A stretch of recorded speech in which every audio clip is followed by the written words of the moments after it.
Hi, everyone. Good evening. Good evening. Good evening. I hope you're all well. And a warm welcome to you all for the September edition of the GUBA Diaspora Network GDN SEAT. And we use this opportunity to speak to our members, to find out a bit more about our members, listen to their projects, what they're doing, how it's going, the reality versus the dream, as well as just hear each other out. Because what I do find great about these sessions is that we are here to inspire each other.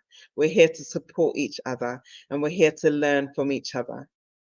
So today on the GDN SEAT, we have 3 members and all doing very different things, but all doing very extremely great things to help support the continent of Africa. I mean, they're going to come on very shortly. They're going to explain, they're going to share what they do with you all. And you guys are going to be given opportunity to ask questions. I'm really excited about tonight. I'm in a different setting, slightly different from where I normally do this, but it's going to be a great session tonight. And I look forward to hearing more of your questions. I've had a few people that have reached out to us asking questions, wanting to find out a bit more. Specific questions, but today is also a platform, or this evening is also a platform for you to be able to actually speak to the members themselves directly and find out so much more about what they do, who they are, and what made them connect, transition, do business, or invest in Ghana, in Africa. You know, when we look at the African continent, it's full of rich, vibrant activity. There's opportunities, business, investment, education, all kinds of sectors. So why is it that people are now, well, I would say now, but why is it that people are now encouraged a bit more to invest in Ghana or invest in Africa and, you know, establish projects in Africa, do things in Africa? I mean, what really is the pulling factor? And sometimes you ask yourself, um, you know, is it because everyone is jumping on this bandwagon, or there's a reality behind it that can benefit everyone as well as help develop the continent as a whole? And today we're going to look a bit more into that. And I'm really excited to bring on my guests today. So today we've got 3 guests that will be speaking. You'll be hearing their stories. And what I do say to guests is that, yes, you know, talk about whatever you feel comfortable, talk about whatever's on your heart, on your mind, etc. But be real, okay? Be real. It's important to kind of, you know, provide the narrative of the realities on the ground. Of course, there's lots of things that we see on social media, lots of things we hear in newspapers and on the news, lots of hearsay about Africa, about what people are doing in Africa, whether it be good, bad, ugly, whatever. But in, you know, underneath all of that, the people that are actually on the ground are the ones that will be able to share the true realities and the picture of what goes on in Africa and the opportunities as well. So, do you know what? I can't actually remember who we said first. Okay, so guys, I'm just going to pick randomly now. So your time will soon come. Okay, so we've got 2 lovely ladies and we've got 1 gentleman that will be joining us tonight. So without further ado, I'm going to click on and invite, I call her Madame Bernice. Hi, everyone. Hi, Bernice. How are you? I'm well. How are you? Thank you. I'm good. I'm good, thank you. So here we are, the GDN SEAT, September edition. Okay, and you're now on the hotspot. I don't want to put fear into you. It's just a conversation. But to be honest, today we just want to know who Madame Bernice Appiah is. Share yourself. So if you'd like to introduce yourself, and then we can get started with that. Yeah, so thank you so much, Jennifer. My name, like you said, is Bernice Appiah. I was born in Ghana, raised in the US. So the typical story: you went to school in Boston, Brandeis University, then graduated, also worked in consulting, then moved forward to work at S.A.T, which is an ERP company where we sell software. And I had the opportunity to go back to Ghana and work with S.A.T again. And from there, when I graduated college, I fully became fully employed with S.A.T and followed my passion for entrepreneurship later on, leaving S.A.T to now work to build a fashion company, to build real estate investments, as well as to work with other IT companies to digitize Ghana. So currently, I live between both countries. I go back and forth, but I officially made the decision to move permanently this year. So yeah, the entrepreneurial journey has started this year, but I've been an entrepreneur since I was a little girl. So truly, truly happy to be here and share my experiences.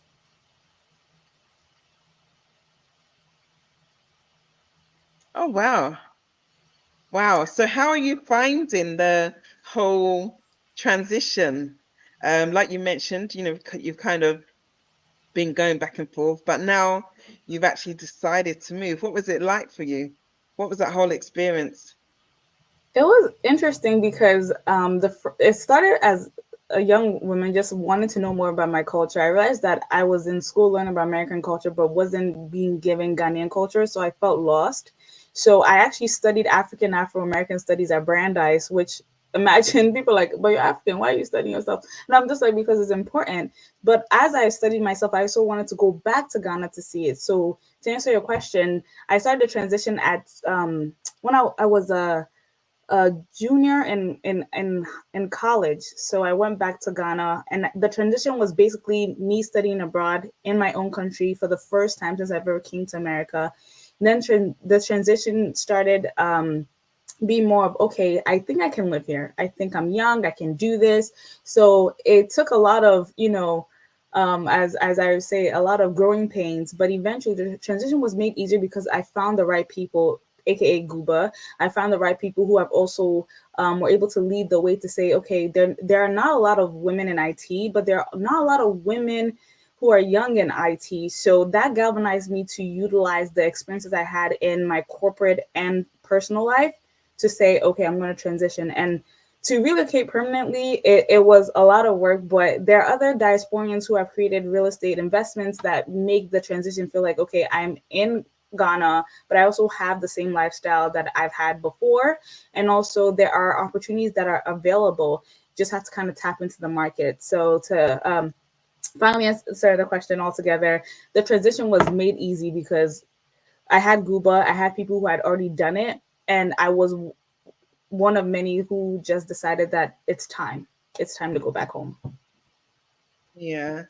I mean, I think you touched on something that I know has helped me, and I know it's helped not just many of our members, but also those that are not members, but are also, if you want to call it, considered diasporan.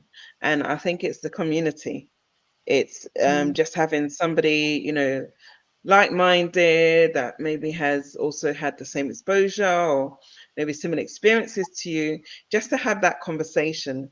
So sometimes it's like you need that in order to kind of keep you going to some extent. The thing is that the whole transition is, it takes time. It's not one day you literally turn up in Ghana and that's it. You are here, you are ready, you are on fire, everything's gonna work out. No, we know that. We know that it's no fairy tale. But it's the little things, and sometimes the little things that we No. don't realize how important they are. Here again. Yeah, in Yeah. order to help our transition. And that, yeah, community is something that comes up every so often. Just somebody to talk to, somebody to go out to coffee with, somebody to have a meal with and a chat. But that also gets built up over time. You know, you go to different events, you go to different locations in Ghana, you start talking to people, and then, you know, you start building a network. I mean, you know, you have organizations like ourselves that have communities already, but there are lots of different ways that you can actually build your community and engage with that.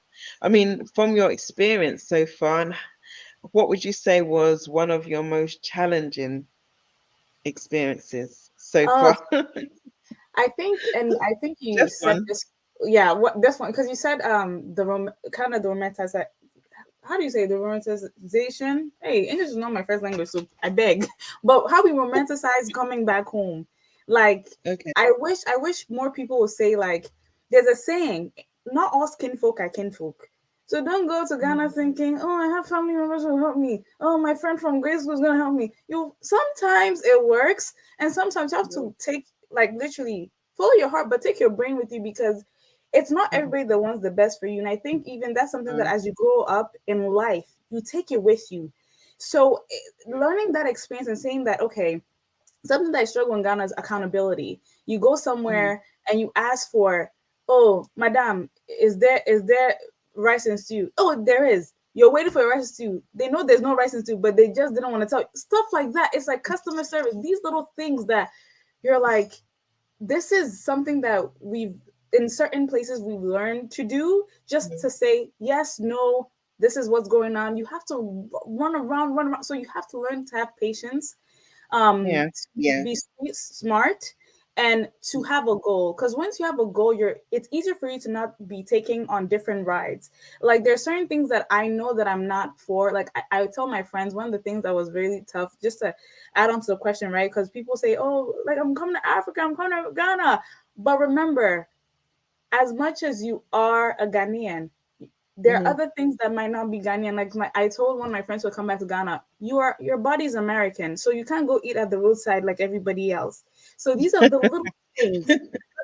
The 5 city watch you want to buy at Auntie whatever's has not caused you to end up in the hospital And with a Timona. 1,000 bill. You see, like, these are the little things, that these little facets that we don't talk about, because maybe it might deter you, but it's like, it's a safety measure that we also have to understand, that yes, we are Ghanaian, not, and sometimes your accent alone, something's 5 CDs is now Yeah. 20 CDs. So you have to be very mindful, and don't, like, in America, I don't go everywhere.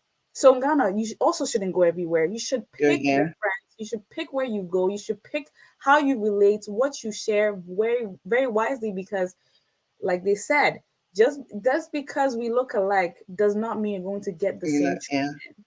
So Yeah. if we can kind of look at that, and also, one thing I've also learned is that your our ability to be emotionally aware is sometimes something that is not as practiced in Ghana. When I went to school in Ghana and I did study abroad, a teacher would ask a question and I'll say why, and the kids would be like, "Hey, you don't do that here." And I'm like, "But why? I don't understand why we're doing it like this, because it's not as, you bring your opinion, and sometimes it's more of, it's a culture where we respect our elders. We don't, and asking questions might not seem respectful. It's just that you would like to know, but to the culture is different.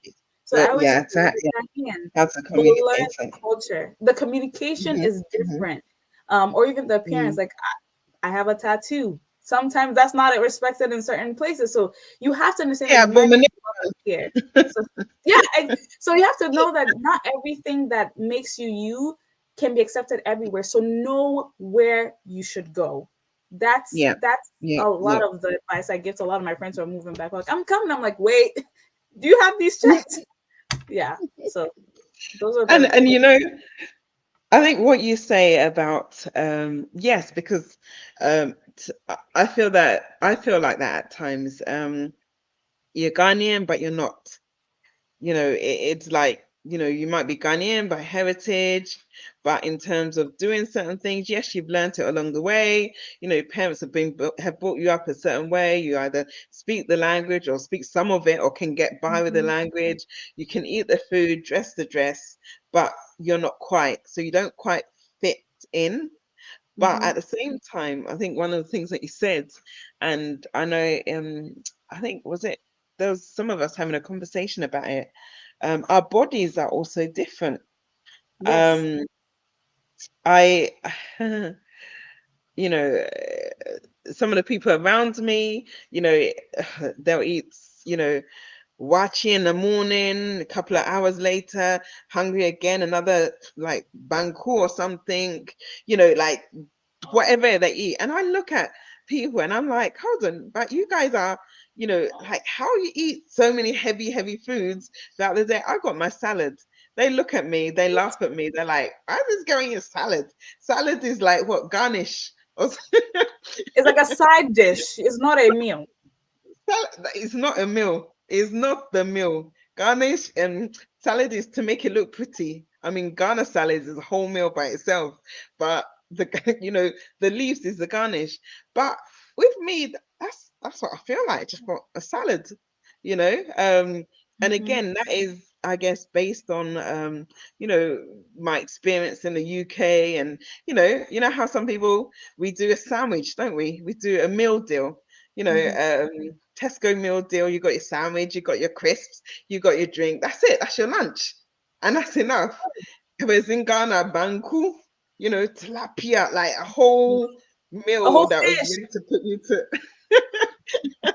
that's ready to put you to sleep is your lunch. And I'm like, oh boy, yeah. But at the Yeah. same time, I mean, growing Mhm. up in UK, you still do eat those foods anyway, but it's just the consistency and how often, and yeah, all of those things. But I mean, it is a process. It is a journey. Um, what would you say now that you are in Ghana and kind of getting used to the systems, getting used to, or trying to get used to the systems, trying to integrate, trying to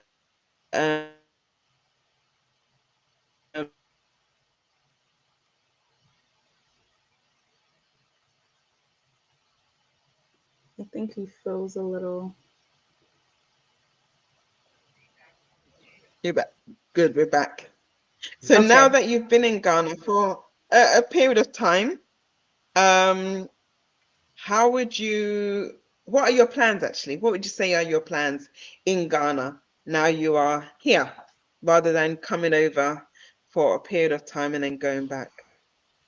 Yeah, I think my biggest thing is kind of to enrich the culture we already have. I always talk about like we talked about you're Ghanaian, you're not Ghanaian, whatever. Like Du Bois's idea of double consciousness, right? That I'm a Ghanaian, but I'm American, and I don't, or I'm a Ghanaian, but I don't feel like I'm a Ghanaian, and I'm a woman, and all these layers of intersectionality.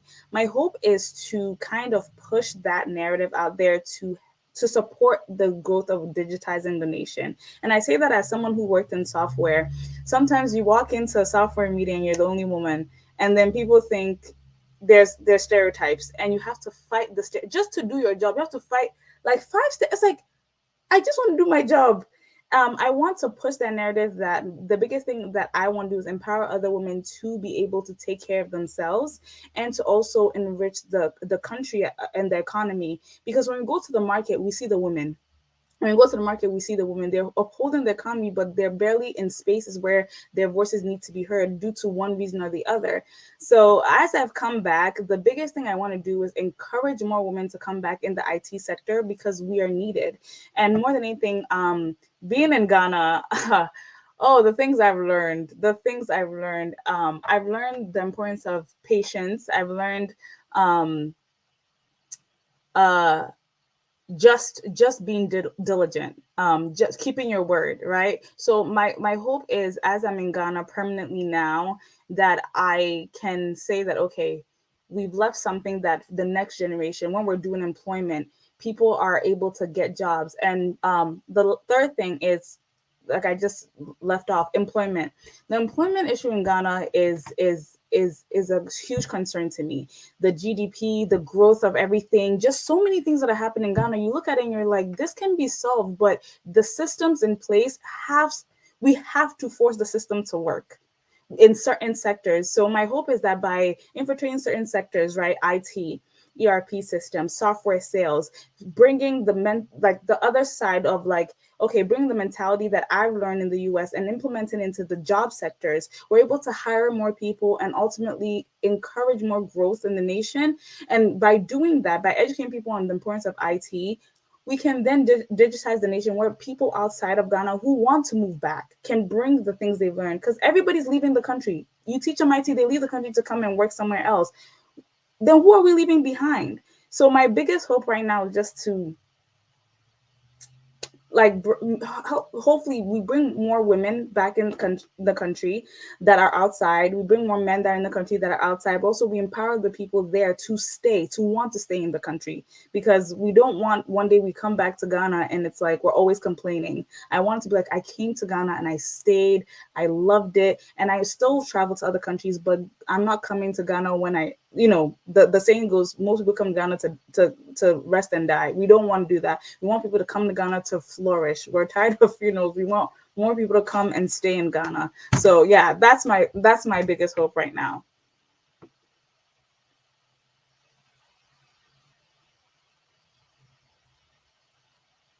I was going to say the funerals is a whole different story. There's even dress codes and all. So it's like, so every Saturday, funerals. I want more people to come and live in yeah. Ghana. Yeah, I guess my philosophy is also to, enjoy people whilst they're around, whilst they're alive, as much as, fine after they've gone, you do the tradition, you do, you talk about them, etc., but also let them know how you feel, how you love them, whether or not you're showing them physically or, through words or whatever. Let them know and see how much you love and appreciate them, as well as when they are around. Because with Ghanaian funerals, everybody will come out. Everybody will, get their outfit, everything sorted. But we're alive and we should be living and, making sure that we are celebrating each other whilst we have breath as well. Exactly. Bernice, thank you so much. We haven't finished with you just yet. Thank you ever so much. There's a few more questions. And to those of you watching, please do put questions in the chat. Any comments, any questions, anything that you want to add to what our guests are saying, please do feel free. Okay. So Bernice, I'm just going to hide you for a little while. Okay. I will invite you back very shortly, but I'm going to call upon the man of the house. A man of the house, the one and only, and a good friend, Mr. I feel like we should do a little drum roll for this. Mr. I can't do it that well. Mr. Ekow Richardson. So welcome. Hey, what a rapturous entrance. I feel like I must be doing the One and moonwalk only. or my palago or something. I feel like I should bow down. Oh, please stop it. Bless you. How are you today, Michael? Hey, we're well. Another day, Good. moving forward, a step at a time. Good. Kakra and kakra, as they say. Good. Still smiling. That's it. Oh, Charlie, you have to Whatever smile. happens, we're smiling through the rain, through everything that You have comes to. our way. So Michael, why do you think It's a I call gave you now, this? Echo. It's Oh, a call. Echo. I love it. Echo. Okay. So why do you think I gave you this round, round of applause in a sense to introduce you? Because I think from what I do know of you, and I'm sure you're gonna add more to it, is that you are not only a great person and individual, but you are passionate, and you just keep striving, yourself and your wife Abna, you keep striving, you keep pushing the boundaries, you keep supporting the community, and it's all because within yourselves you are genuinely passionate about supporting and building the community that we have around us. So please, Michael, go ahead and introduce yourself and what you do and who you are. Cool. Thank you. And welcome to everyone on the GUBA Diaspora Network, watching on the replay and everything. My name is Ekow Richardson. I say formerly Micheal. And I moved back to Ghana with my family, my wife, and my 3 children, currently aged 13, 10, and 5. Coming up to 4 years now. Wow, time has really flown.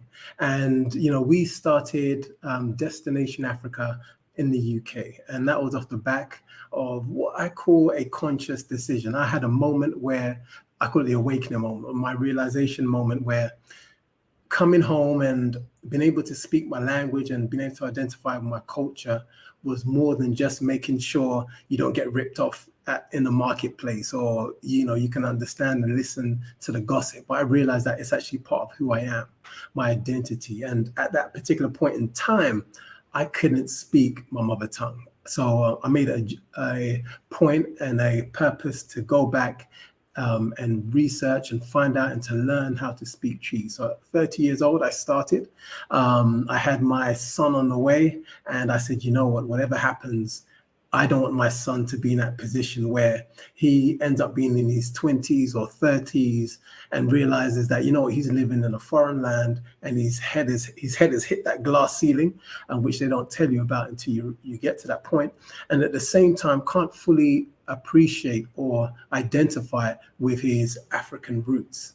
And I wanted him to know that, from day one, you are African, regardless where we are in the world. And we started on that journey, ensuring that he could speak, read, write Twi at home, almost like he was doing it, learning any other language.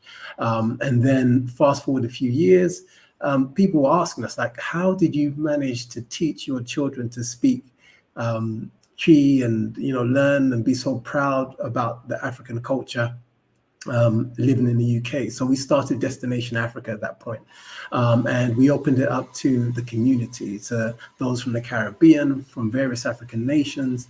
And it grew and grew. But it was always on our hearts to return home to the continent, to not just talk about being part of this change and this renaissance of African pride, but to be on the ground and to, we felt like it was our calling to come home and to establish it in Ghana, and also to, have that opportunity and that purpose and place for our children to also springboard and, do what they can do whilst they have, that vim and that energy to drive change on the motherland. So in a nutshell, that's Ekow Richardson, where we are currently at the moment. So we started the Afro Parenting Village earlier this year, and that's a space to help and assist parents, family members, just, get on board and take this bull by the horns and not allow our narrative to be dictated by others, but to, take charge, be proactive,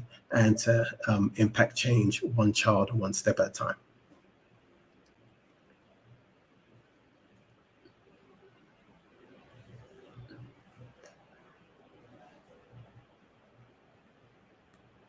So Jen, you're on mute.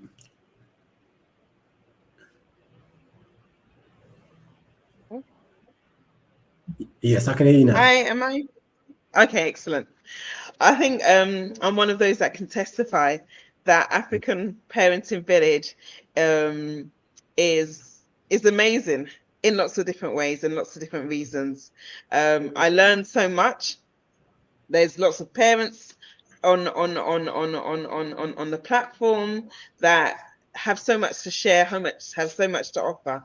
And I think what you guys have done is mastered the art of being able to bring people together as a community.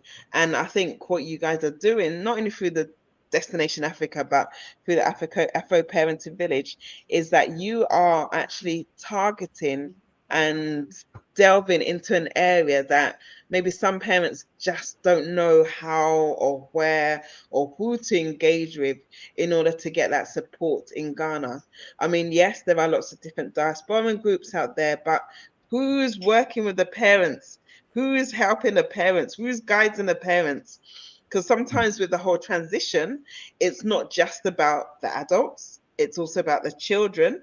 But it's also an opportunity for many to kind of reflect and review how they possibly bring up their child. You know, some people might have taken them out of mainstream school and decided to do things like homeschooling, you know, but where do they start? How, you know, what direction do they go? How do they even get into that from maybe a parent that has never done it in a Western world and now coming to Ghana and doing that? So I think what you've got and what you are building, you've got it down to a T. You know, you guys make it seem so easy. Whether or not it is, I'm sure, I'm sure that's a whole different story. But yeah, you guys are doing well with that. I keep saying, well done. Well, Thank thank you, you. thank you. And you know, it's funny because I think, you know, as you touched on a couple of things, one thing that came to mind was the preparation for children moving to the continent. I think sometimes you're so concerned about how much money you have, job opportunities, where you're going to live, and so on. And sometimes those with families overlook, you know, preparing their children, because if the children don't enjoy it, you're gonna have a lot of pressure about, you know, let's go back to the UK or let's go back to the US or different places. But sometimes there should be almost a transitional process that, you know, you should try to get the children involved in, you know, immerse them in the language or the culture of wherever they're going to be staying. And that's something we did intentionally with our children. I remember, I think we had our first family holiday in 2016 to Ghana, and we came and we did loads of interesting things. You know, we went to the castles, we went to Adan, just Kumasi, different places. And I remember at the end of the holiday, I asked my son, who was 6 at the time, you know, what did he enjoy the most, thinking he would be telling me about all the adventurous things he'd done. But he said just seeing people who looked like him and hearing Chi everywhere. It just, and I was like, wow, for someone as young as 6 years old to be able to put that into words, and he actually just felt as though he was home. So, you know, it also put that thing in us to say, regardless what any season may bring, you know what, we're here for the long haul, and we're not going to go at the first sight of any challenge or any issues, but you know, just as we would have persevered living in the UK, in the US, or anywhere else, we'll do the same at home. Yeah, I mean, I think that's really heart-wrenching, because yes, in UK we would have persevered. You understand? Life has its ups and downs, you know, the good, the bad, the ugly, but we continue. So why is it that, you know, if things become a bit tougher, should I say, in Africa or Ghana, run back? You know, I mean, don't get me wrong. I know sometimes they call it, sometimes you need a breather, if that makes sense. You need a breather sometimes. But at the same time, you know, having that long-term goal, having that long-term attitude and knowing that you're in it for the long haul kind of helps you through certain things, as well as the community and people around. Somebody did say when I first got here, is that I need to actually throw away my other passports, you know, so that it's not within arm's length where I'm actually, You could just grab it and go.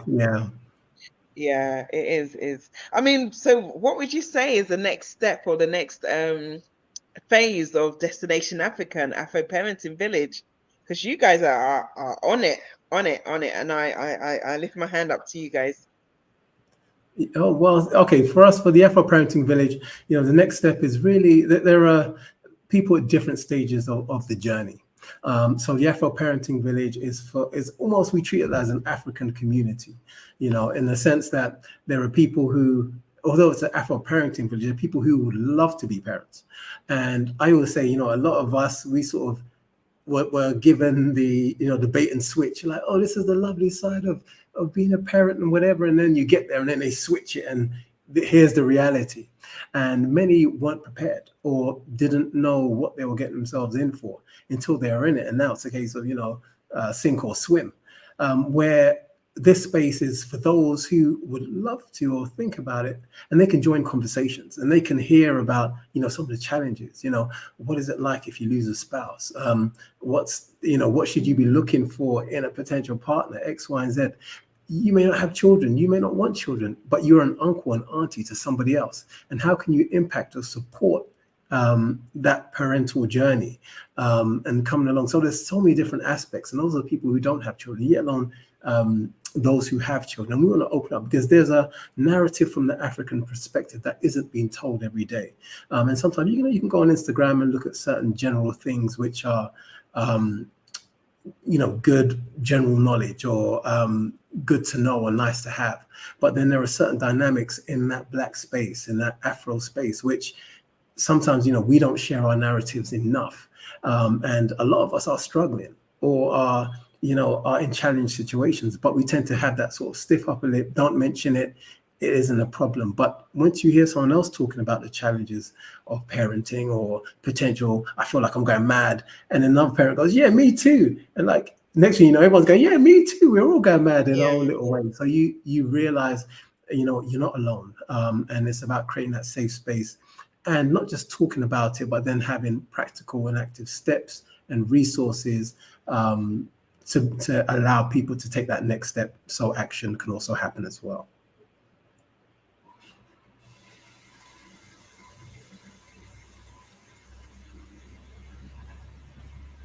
So Jen, you're on mute.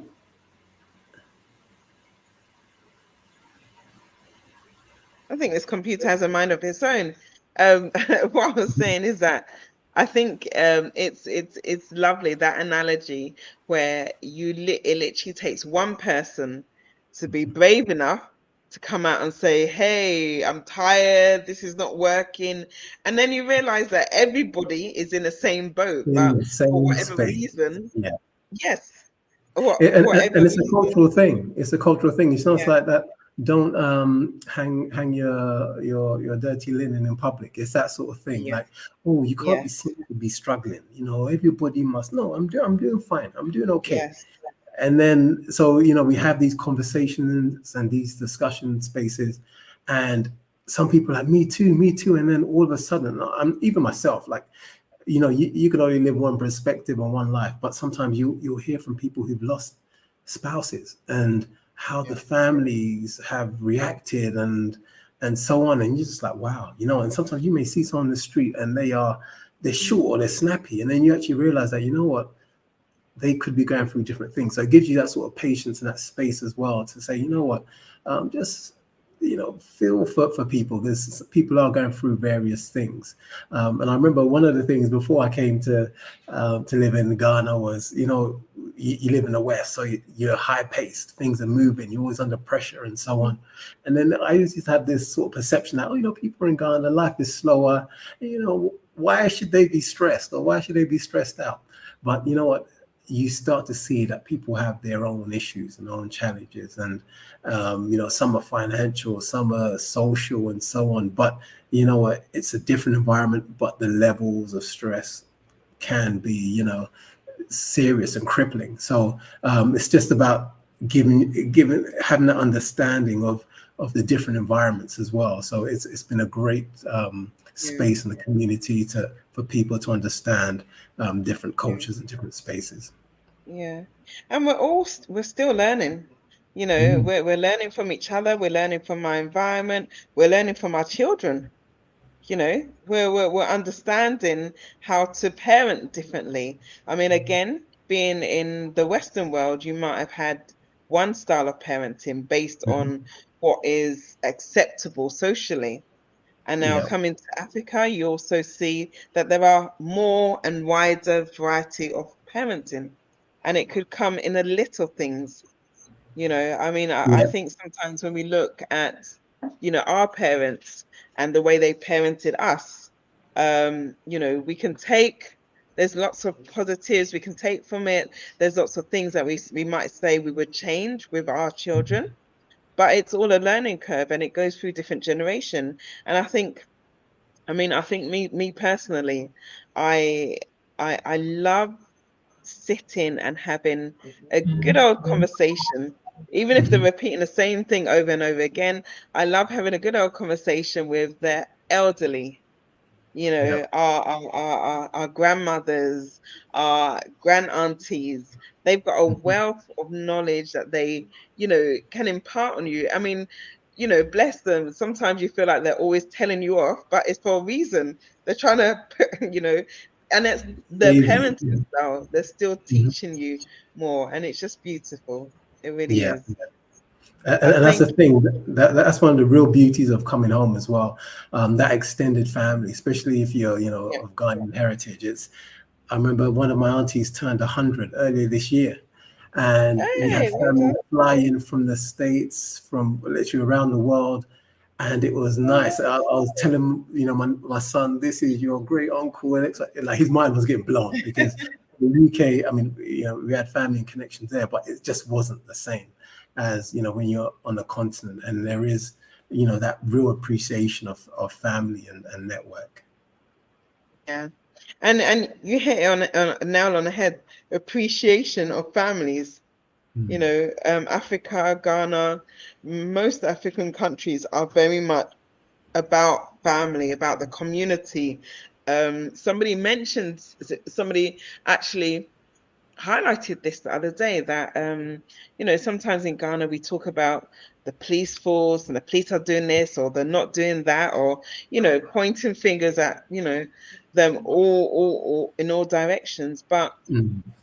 the model, and this is a quote, the model that they have in Ghana with the police force is actually quite I wouldn't say unique, but it's based around the family. It's based around community, Mm. because what you find is that, well, I can't say in all times, but in a lot of times they try to resolve it humbly through Yep. sitting down, open discussion, listening to that person, and that kind of comes from the family community unit, where even in marriage you come together as families. Even in different stages of life, the families are coming together, and then there you go, you've got the Ghana police also bringing people together to have a Yes. chat before it gets to the next level, where it's a charge, where it's a whatever.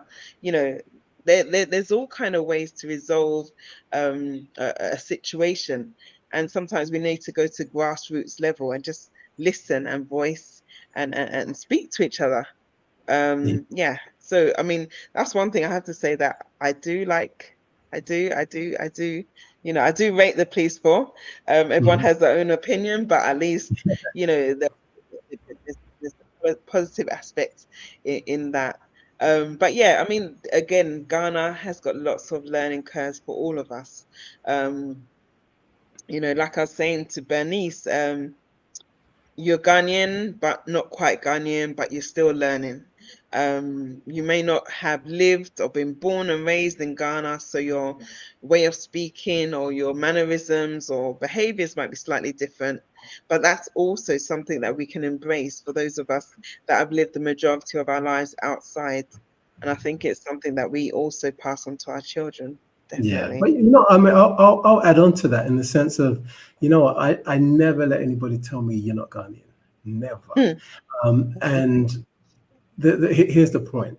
It's I will say, my skin is my passport, and I can walk up and down any Skin street in is my Ghana, passport. and maybe other than my the clothes I'm wearing, my attire, or maybe the way I'm walking, other than that, you can't tell that Hmm. I'm not Ghanaian. So for that alone, like, don't rule me out because of what box you want to put me in, or Yes. senor Kachino, or kind of or kind of say, hey, let me say, like, yes, I say it with an accent. I because I didn't grow up in Kumasi speaking typical Ashanti Tree. But at the same time, that also shows some of the lack of culture, the lack of that transition of culture being passed down, because we are second generation, growing up in the UK, and sometimes it's now third and even probably fourth generations. Now, Mhm. there naturally should be a UK Tree accent. There should be, Mhm. because as I say, if you go to the States, there's a New York accent, there's a Texan accent, and there's a West Coast accent.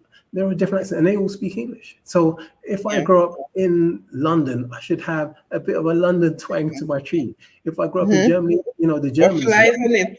exactly. Even when say Ga people speak Tree, or Airways, or no Mm. from the North Houses speak tree, it has a slight accent, and everyone can always tell. Yeah, But you can't. yeah, They're not Ghanaian. you can tell. And that's the thing I always tell people, especially if you're moving back home, whether you are 100% Ghanaian, 50%, or from the diaspora on the round the world journey coming home, you can take that ownership by learning the language, by understanding the culture, and putting yourself forward to say, you know what, I'm not going to be that Obroni or that visitor, that hoho. I want to be a local, and I'm going to claim it and make it mine. So yeah, I always encourage people to do so. Don't come and speak English all the time, or sometimes get disheartened because they want to speak English. Sometimes it's about you saying, no, I want to learn Twi, I want to learn Ga, I want to learn Ewe, so that they realize that, oh, you know what, there's actually value in someone's coming from abroad and they want to learn from me as to what I have and what I can impart. And I think that's as much an important part of the full circle of us coming home as well. Yeah, no, I think that's an important point, and yeah, it's about being proud, regardless, even if you got a British accent and you're speaking a What can it say, bro? We all have a laugh and a giggle, but it's all part of, the whole. I mean, I guess that's what makes us who we are. We have that opportunity to push through it, regardless of who might be laughing in your face, but it's all good. Excellent. Micheal, thank you ever so much. We are going to come back to you very shortly and find out a bit more about yourself and Destination Africa, as well as Afro Parenting Village. So for now, I'm going to say goodbye, but you'll be back.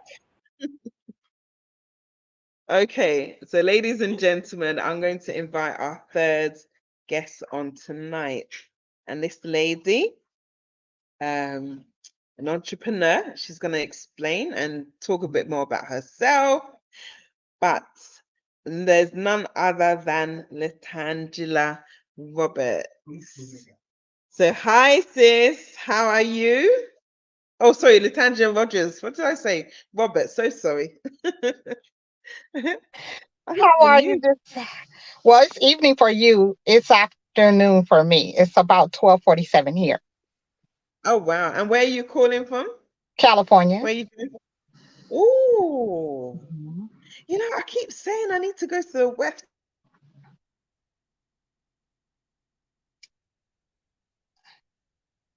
I think we froze.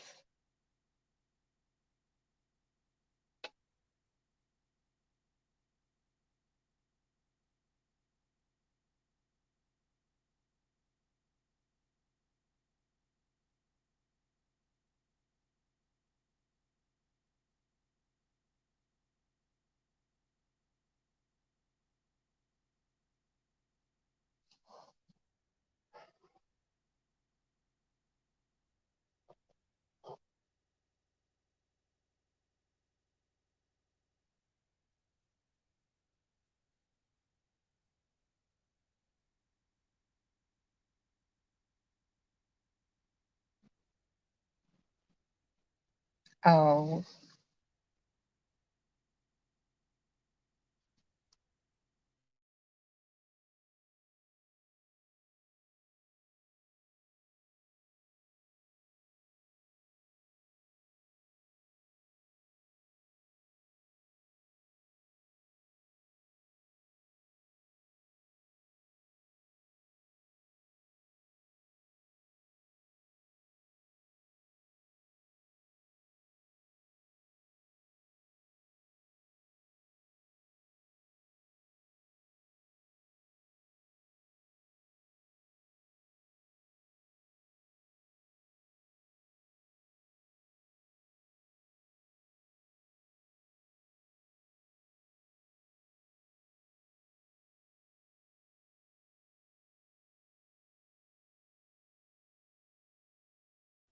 I think we might have lost Jennifer. She should be returning back.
Hi.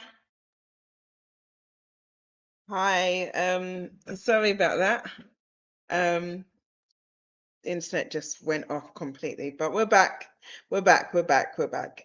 And thank you for staying with us. For those of you that have been able to stay, I'm just going to bring on our lovely LaTangela once again. Hi, sis. Oh, Hi. I left you hanging, didn't I? I was like, oh my gosh, oh my gosh.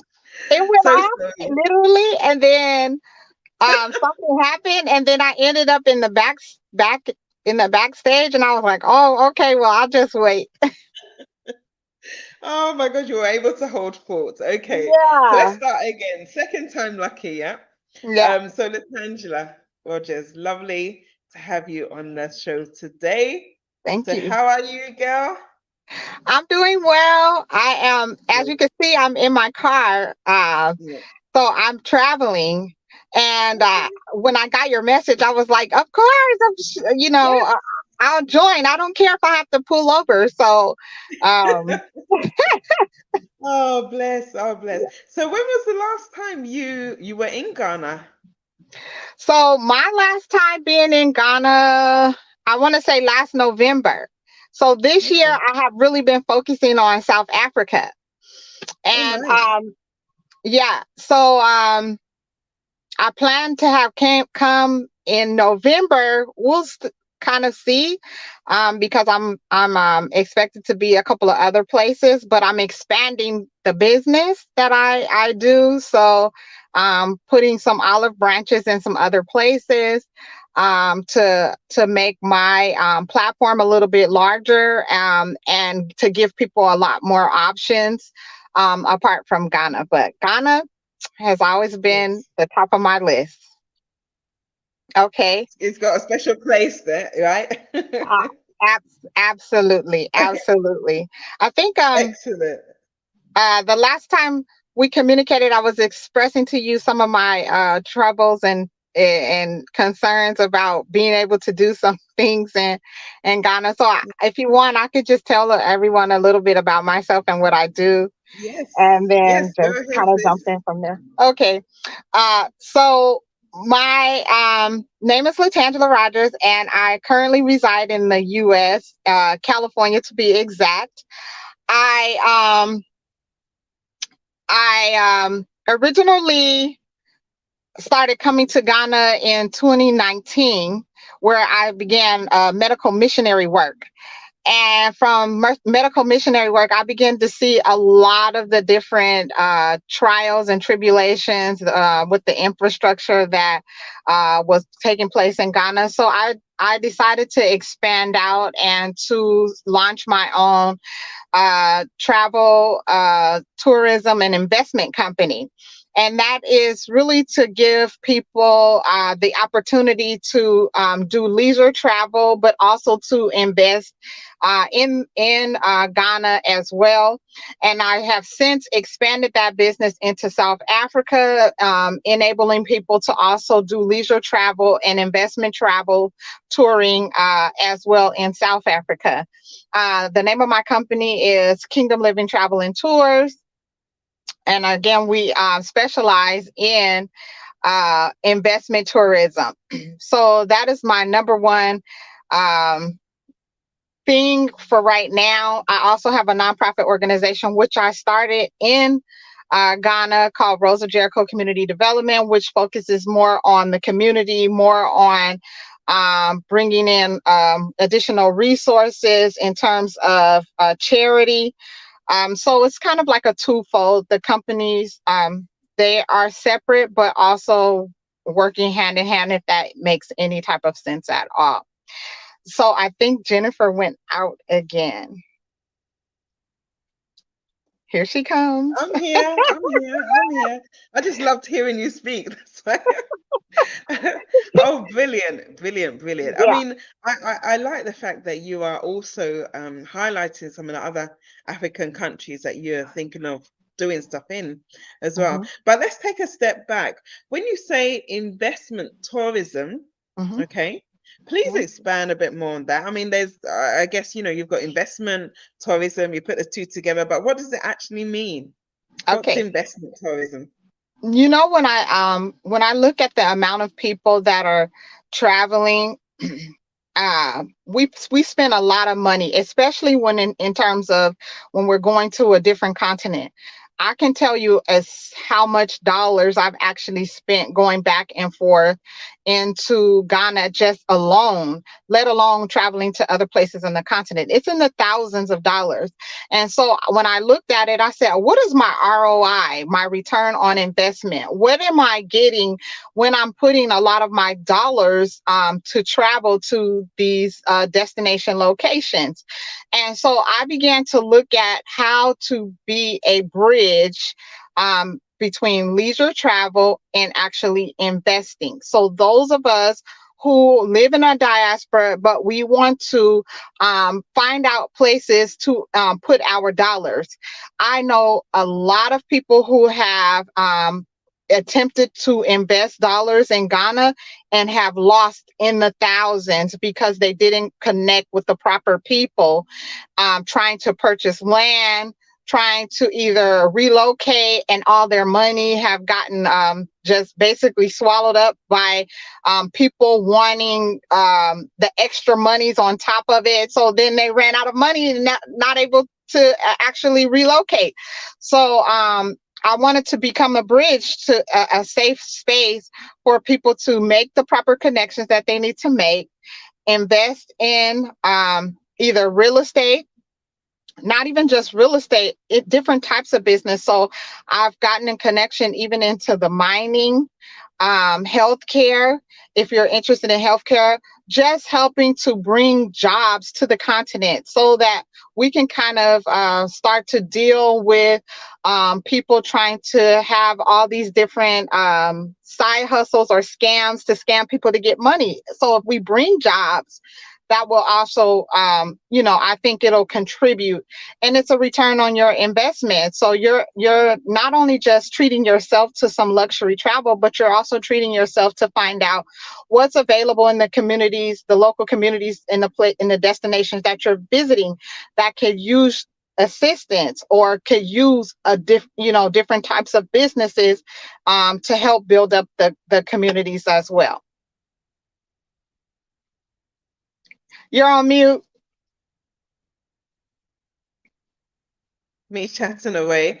I think that's very poignant what you said in regards to people come to Africa, people look at Africa, people, if you want to call it, run to Africa based on some of the investment opportunities that are out there, and sometimes want to find out what's happening in different countries, in different industries. And people are eager, people are excited. So in that excitement, money gets put down, and they're able to kind of, I don't know, acquire the land or whatever it may. So there's a bit of noise around me. But at the same time, people also need to do their due diligence. Yes. Because part of what we do as the GUBA Diaspora Network, yes, we help people get things done, but we can only help them to a certain extent. There's a certain element where you also need to do your research, engage with people, find out. We don't have all the answers, but some of them will come through your own research and engagement. And unfortunately, we also have these scenarios where we are the ones people come to, where they've gone into something, the money's gone, and they want us to help get their money back, which is also another headache in itself. Yeah. But I mean, I think, speaking with you, somebody that kind of deals with investment tourism, what would you say are some of the key things that people need to look out for before they start putting down money for an investment? Absolutely. But first of all, preparation is the key. Coming to do your research. We have, we find it that people are following the hype, because I know here in the US, it is highly publicized, highly televised about Ghana, and many of our celebrities are now coming and going and taking trips and investing in Ghana and partnering up with different organizations in Ghana. So it's making headline news here in the U.S. And so in turn, we have a lot of people now interested in relocating to Ghana based upon the information that they're seeing televised.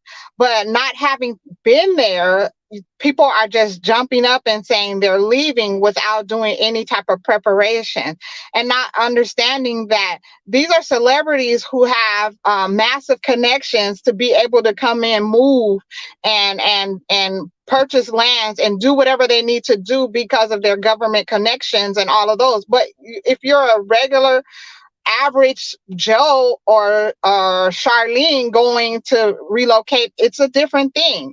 I would say you would need to go to visit, make the proper connections, find out, it would be good for a lot more people to be connected into this platform that you guys all have, to be able to become more educated and to find out the proper ways of securing land, how your land is being researched. And I will just have to say that even in the lands, you could get some shady people, and they're seeing dollars because they feel like you're coming from the diaspora and you have all of this money, which a lot of times is really not the case. You have people taking out their retirements and willing to do whatever it takes to leave for America, but that's all they have to sustain themselves, with no additional plan as to what's going to happen after they secure their land. Or so we're basically in place to help people find a plan, get a plan, and to take step by steps, encouraging you to don't be in a hurry to relocate so fast just because you see someone else may have been able to transition quickly. That everybody's story is not the same. Different strokes for different folks. That's what we call it over here. I can also tell you too, you must be able to research and know what type of, if you are starting a business, because as Bernice mentioned, jobs are not readily available for you in Ghana. So 9 times out of 10, you're going to have to start your own business or something to be able to sustain yourself if you don't have that residual income coming in when you leave from wherever you're leaving from in the diaspora, whether it's the US or in Europe or wherever you're coming from. You have to have a plan. And so myself, I decided, okay, I'm going to move last September, but things didn't go the way that I felt that they should have went to be able to secure me, and the fact that when I land in Ghana, that I was going to be able to sustain myself for a long period of time. I could see how fast or quickly all the money that I had saved, how fast it would have gone by just trying to solidify a solid foundation there. So I had to back up my plan a little bit. Also discovering that we have a lot of credit here, credit access here from the U.S. That's not the case in Ghana. So just if I decided I wanted to go and get a home loan and they wanted me to put down 40%, and I said, well, 40% of $100 and something thousand. I'm like, well, if I'm going to pay 40%, I might as well just take that 40% and go buy my own land outside of Accra and build my own property by myself. Because you're talking about 40% of 125,000 or 150,000. You could go find some land outside of Accra and just develop your own space. And you probably can develop a couple of houses with that 40%. And so I have to think wiser and smarter, instead of saying, okay, if I'm going to invest that type of money, I might as well just take my time and go through the development process and build and find my own land and build my own property, instead of just giving up my money to the bank. Okay? Oh, you're on mute. Hi. I think you touched on some of the things that people don't realize. And yes, sometimes people from that have lived outside of Ghana are seen as having money. I think it's partly based on the value of the currency. So they think that you've got loads or you've got, much more in abundance. But you touched on the point that a lot of us come from or were living in countries that were very much based on credit systems. So when you see people driving in nice big cars or huge houses, some of them have got mortgages 10, 20, 25, 30, whatever years. So that house isn't officially yours until you finish paying it off. And when you do finish paying it off, you pay off probably the double the price of the actual property. The vehicles that some of us might drive, although it looks good and it makes people look at us and think that yes, we got lots, but it's also on credit. If it's leasing, if it's high purchase or whatever it is, in the West or in vast majority of countries in the West, it's based on credit, whereas in Ghana it's cash. You buy a house, you put down almost, like you said, 40% or 40,000 before you can even start looking at what you might do to kind of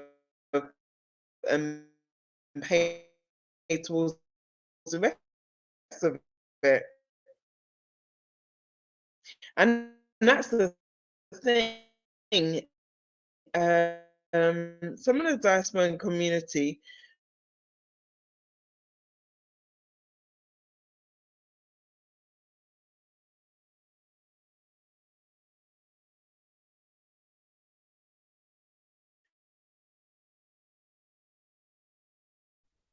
Uh-oh, Jen, I think you might have been frozen again. well, a lot of diaspora. Hi, everyone. I've decided to bring everyone back on just in case my system crashes again and it refuses to let us all speak. So welcome, and LaTangela, sorry to cut you with what you're saying, but I thought, let me do this now before the whole thing just shuts down. But yeah, LaTangela, I mean, I'm glad that you've touched on the whole investment scenarios. I'm glad that you've talked about the reality, and I'm glad you've talked about key steps or key things that people should be aware of as they are looking to invest. I mean, you could say that the mindset in Ghana or other African countries is different towards it, but as the diaspora community, we also need to be very cautious. Okay, cautious but intentional about what we are doing, and not to kind of present that everywhere in Africa is everyone in Africa is always looking to take your money, but you need to be mindful of the predators out there, if you want to call it that. And sometimes one, as they say, one bad, what's the saying, Micheal, the old English saying, one bad Apple spoils the bunch. yes, that's what I'm trying to say. One bad apple spoils a bunch. And, that's not the narrative that we want to communicate and that we want to help. But at the same time, you do get a number of people that, if you want to call it, they're so eager that they kind of miss the red flags on the way because they just want it. They just want it. Yeah. But I guess there's a time and a place for everyone. But And yeah. that's why I say, like, for here it's highly publicized. Return to Ghana. Our government, there a lot of our leaders are visiting and starting to visit Ghana a lot more. Our celebrities are visiting Ghana a lot more, and so it's all over social media. So that's ramped up the ability for people to want to move, but they don't understand the actual work that it takes, that you should put into when you're making that. If you're patient, like Bernice said earlier, everything will kind of just fall into place. When it doesn't, you really have to just take a moment and step back to say, is this the right time? Am I connected to the right people? You don't need a whole lot of connections, but you just need a couple of connections to really help you to navigate the system. And as quickly as we're able to get things done here in our government system, you're not going to get that same quick response when you're in Ghana. So and that's another thing. We're so in a hurry. We want everything now. But when you get to Ghana, it's not happening for right now. Like, you're gonna wait your turn just like everybody else. So you have to develop patience with the system. Otherwise, you're gonna go mad because you're gonna be wanting things right now, and it's not happening for you. So I would say Ghana for me has really taught me patience, because I'm not getting it right away. I don't care who you are. Like, you gotta wait like everybody else. So that's a whole nother thing. I mean, Ghana, it's definitely. Patience is, I think, the number one trait that we all need to have before we even step in Ghana. And patience comes in lots of different forms for everything. You know, whether or not it be business, whether or not it be family, whether or not it be just every day, I don't know, sitting somewhere waiting for your friends. Patience is always important. But thank you for that, LaTangela. I think I love what you've kind of summed up with the patience. Let's move on over to Bernice. So LaTangela has highlighted the patience that's much needed in Ghana. She's also highlighted about some of the things that you need to look out for when it comes to investment in Ghana. And you, as an individual that has also transitioned, what would you say you would have done better or differently if you had the insight that you have now? Wow. Whenever someone asks me that question, I always say that there's nothing I would change, because I feel like everything in life is a learning process. But what I would change, if I really could, is not understanding these layers, right? And I think sometimes people, when I say this, people think it's a controversial topic, but it's really not. As a young woman, I have more things on my back that I didn't realize I had to fight. If I knew what I knew now, there are people I would have not hired. If I knew what I knew now, I wouldn't have thought, oh, this person, the idea of like, oh, this person goes to church, he's part of the choir, so you should hire him. You hire him and realize that he stole your money. Then there's no accountability partner. So then you have to be the judge, the jury, and it's like, I did not come to be a lawyer in this country. I just came to do a job. Yeah. So if there's something I could do different, is to put all those, because this person, he's married. The idea is like, if you're married in Ghana, you're more, these things. If you're married, you're more responsible. These ideologies, they just put them to a side and debate with the person one-to-one. That's it. Hire an HR. Simple. Call a lawyer. As of now, my lawyer, I have a lawyer, I'm HR, I have police, because at this point, I'm not talking to anybody. You did the crime, go and do the time. If that's one thing, because it would have saved me so much stress. Because when someone does something wrong, they bring when it's one-on-one, when you come for the job, they're nice. But when they do the crime, they bring their uncle, their dad, their dead relatives, their pastors. It's like a whole family member. So that's the one thing. Because once I got to Ghana, I was like, but you and I are working. How, like in the US, if you did something, maybe your boss, your HR, whatever. But in Ghana, it's the whole clan that comes together to fight on the behalf of the person who did something wrong. So when you're doing the right thing in Ghana, and then you become the bad person. So yes. I wish, now that I know, don't worry, I'm all set. But anyone who's doing business in Ghana, please don't play. Don't play with the informal market. They will show you. They will show you. So that's what that's the one thing. Well said, Bernice. There's so much in what you've said, and it comes in all walks, not just the workplace, family, friends, like, yeah, there's a lot. Because what you do find is that, you know, we've got the church girls, we've got the good family member and so forth, but then can they actually deliver? Can they actually do the role? I mean, you know, sometimes there might be debates out there in terms of some of the people that we have in various positions. Is it because they are, I don't know, they are liked by a certain person or maybe related to a certain person, but can they do the job? It's not about, you know, nicey. Can you deliver? And sometimes we do drag things on. We allow things to continue for far too long. And, you know, it effectively has an impact the longer we keep it. So, yes, I hear you. Deal with the person direct, no one else around the person direct. And then, yeah, let's see what they can deliver. Definitely. But thank you very much, Bernice. Micheal. Oh, sorry. Ekow. Echo. Yeah, I was about to get my cane and start looking. What is this Ekow. cane? Hey, Yeah. that cane.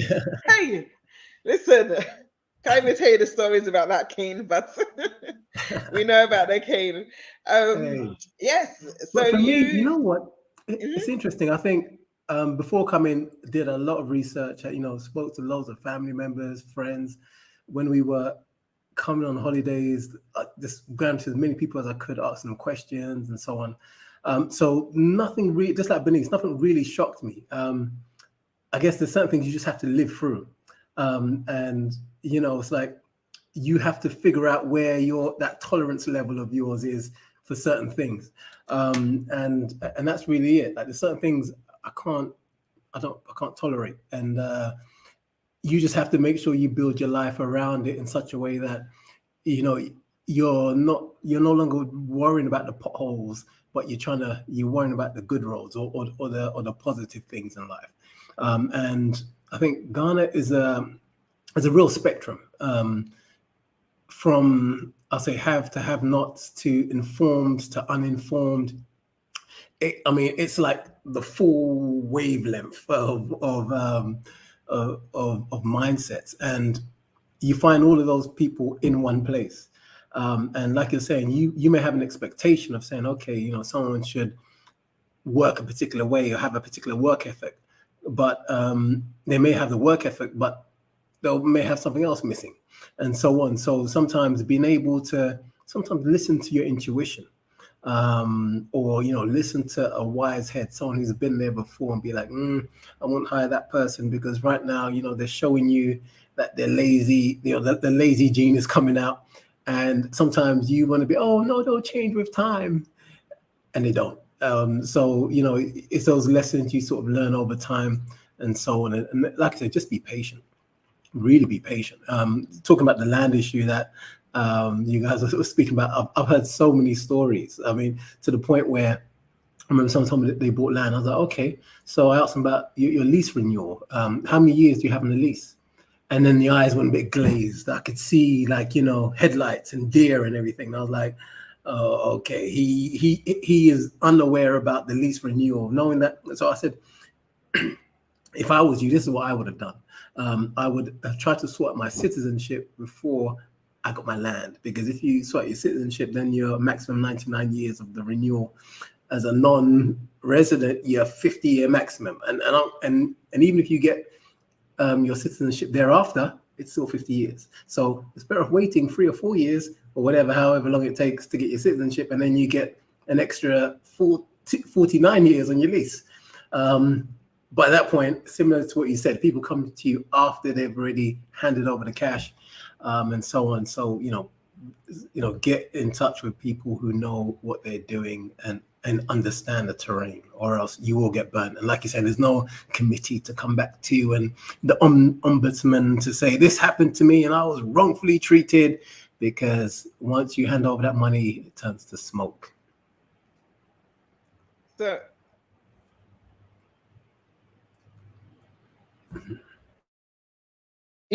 You know, you said something that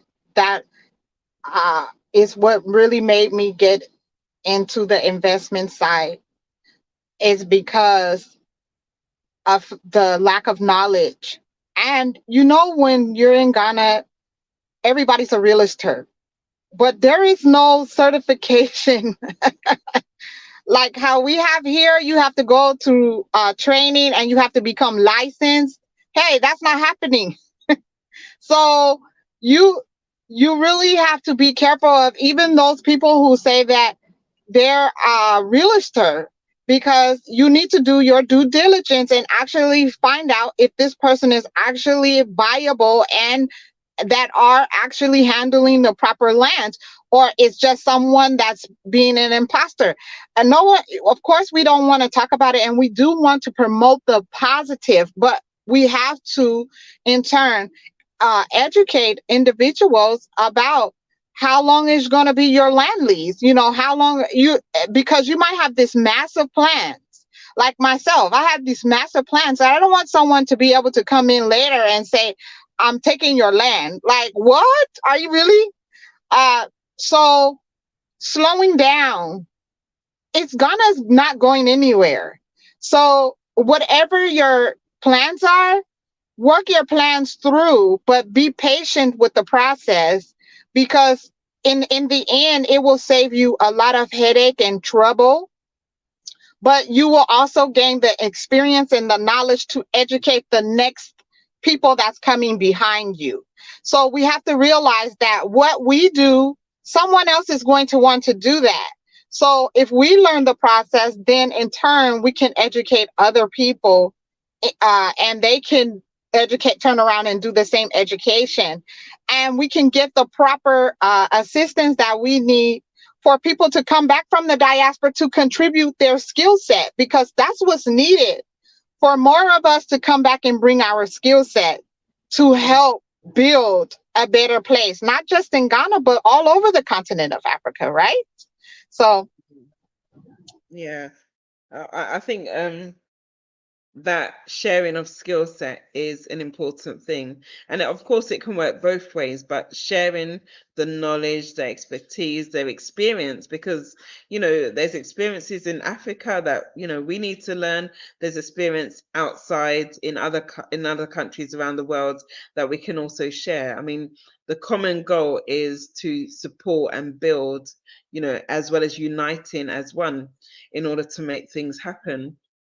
I mean, of course, that is a process in itself, but it's the ultimate goal to better a society for everyone.